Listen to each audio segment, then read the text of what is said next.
What's the best type of business to do? The hell's my coffee? Boy, it gets thirsty up here. You know, we'll put some learning on your asses. Best types of businesses for a mobile lifestyle. Products are better than services. I tend to do a whole bunch of service businesses, but products are better than services because a product, you make it once, you can sell it a bunch of times, and every time it makes money. A service, you or somebody you hire, which a lot of times is the case in my case, has to actually be there. So, you know, as much as you may think that being a rock star or a movie star might be a really great life, when you two showed up down here and put on their little tutti frutti shows, Bono had to show up and sing. When you pay your money and go see U2, 4 guys got to fly in from Ireland and put on their little shiny pants and get up there and flop around. You know, it's like, and if, you know, every time they sell a CD, they don't have to do that. So it's a very different model, products versus service. Internet is better than physical. If you're going to sell something, sell it on the internet, don't sell it physically. Physically, you have to show up and stand around. And I mean, physical retail establishments blow my mind. The idea that you have to show up every day in a place kills your mobility right away. You got to open the door at 9:30 and you got to close it at 9:30 or whatever. And the whole time you're just standing around, just in case somebody might want to buy a latte. You know, just in case. You know, 2 hours in the middle of the day, nobody comes in. Guess what? You're still standing there. Or somebody that you hired to stand there is still standing there.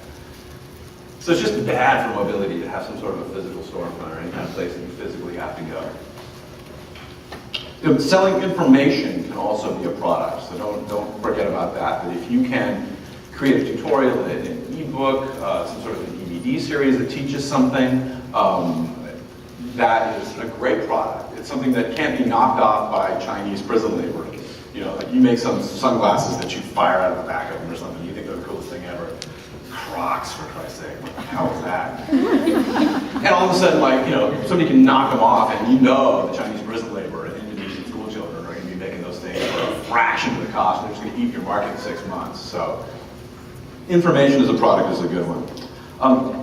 Industry-wise, there's no big rule like don't do food businesses or don't do graphic design businesses, because let's take books for example.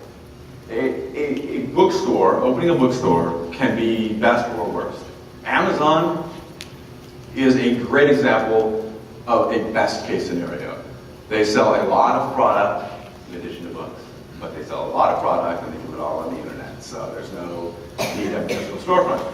Conversely, if you have a small bookstore on the downtown mall, I feel for you, man. I feel for you. You're still sitting around doing nothing for hours a day while people wander in, just looking. Jeff Bezos isn't sitting around listening to just looking. He's busy building his rocket ship to the moon or whatever crazy shit he's into. I mean, it's just, guys, you know, that's on fire. Excuse my language, by the way. I'm a bit of a naughty boy, so if I've offended anybody, she hasn't hit me with anything yet, so take that as a good sign. Another thing to think about with businesses is something called micro-entrepreneurship, which is just a fancy word of saying you do a lot of different things. A little bit of this, a little bit of that, and that's really a great way to do business, rather than thinking about, okay, what's my big idea? What's that thing that's going to make me a millionaire? Think about, you know, hey, what's going to make me enough money to buy beer this weekend? You know, like, scale it down. Think about, like, you know, maybe if I just did a little something like this.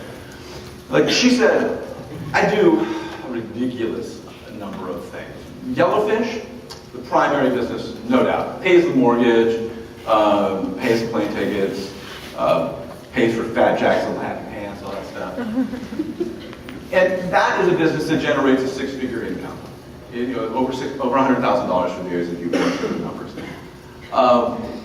And then Family Hack is something that we started a couple of years ago as a way to just answer questions that people would have when they meet us. A friend of ours would say, oh, Michael and Hannah just got back from Argentina. And they're, really? What were you going to do there? Oh, we just went down for fun, just hang out for a month and live down there. Oh, well, who watched your kids? We took the kids. But what about the school? We homeschool. But it was all these questions. Well, how do you do that? And so we decided, well, we'll start a website, we'll put up how we do that. And that's the way it started, and now it's kind of veered into some sort of mishmash of household tips and homeschool articles and all kinds of weird stuff. But that's how it started. So 2 years ago we started out, it's just a site for these little goofy articles about how we live our lives. And as she said, earlier this year the site was peaking at over 1 million unique visitors a month. It just went crazy. And so, it's steadily grown, but that site alone makes a 5-figure income every year. So that's another example of my entrepreneurship. You have Yellowfish making a 6-figure income, you have Family Hack making a 5-figure income. And then I have Campaign Fox, she said, which we just launched very recently, a couple of weeks ago, which is just an email marketing service. My clients can go on. They all want to do email marketing. Hey, I want to send an email newsletter to our clients, and that kind of stuff. So I said, well, let's make that for you rather than giving the business to somebody else. I have these clients built in that already want this. Excuse me. So I'm just going to do this myself. So we built this system that they can go in and they can do their own newsletter, build it themselves. I don't have to get involved. And every time they send it, I get paid. So that's a great example of a service business that's actually a product business. Another one is Mac Hinson Tips. By the way, Campaign Fox makes a 4-figure income. It's right now probably generating a couple $1,000s a year. It's just got started, I'm estimating. But as that grows, hey, that's a couple $1,000. You got some new MacBook Pro. I like that. I'll take that free MacBook Pro. Mac Hinson Tips, speaking of MacBooks, is another site I'm involved in. And this was a site that I did with a partner of mine. And he had 9,500 Macintosh Hinson Tips in a database. And I said, that is valuable. And so I, as part of my 50% compensation in the site, designed the site, got the whole thing online, up and working, searchable, blah, blah, blah, keyword, all that stuff, tagged. And his job is to, put tips up on the site. He does all the work on a daily basis. I did all the front end stuff, and I get 50% from that. So that's another site that generates a 4-figure income. So little things like that. What else am I doing? Doesn't really matter. But AdJack. AdJack is this YouTube for commercials that actually you win money. If you watch commercials, and if you watch 5 commercials, you're entered into a sweepstakes and you can win $500,000. And that I just own part of. I don't get any money on a continuing basis. But if it goes public and the stock price raises, boom, if it gets bought by a private investment company or whatever, I get a chunk. So that's kind of nice. And I just built that site for equity or ownership. That's just a fancy way of saying ownership. So, again, set your business goals is important up front. You don't want to, let's say you want to start a bookstore. If you say, and I'm going to be the next Amazon.com, you're going to fail. You're always going to be a failure. Even if you have 10 bookstores all around, Virginia region, and they're rocking, you've got 100 employees, everybody's all happy, and you're voted Entrepreneur of the Year. If you wanted to be Amazon.com, you're a failure. You're still a failure. So the way you set your goal, lower your expectations. Everybody's trying to be Steve Jobs, for Christ's sake. Just be happy. If you decided, I'm going to open a bookstore, but my bookstore is going to be, I just want enough money to buy beer on the weekend. That's really what I want. I just want to buy a pizza. I don't have to cook one night a week. Go to the Goodwill. Go to the used book aisle, pull off a dozen books, go over and list them on used books on Amazon.com, and you'll make enough money to buy beer this weekend. You have a bookstore. So there's a huge range between being Amazon.com and selling used books on Amazon.com. You're still in business.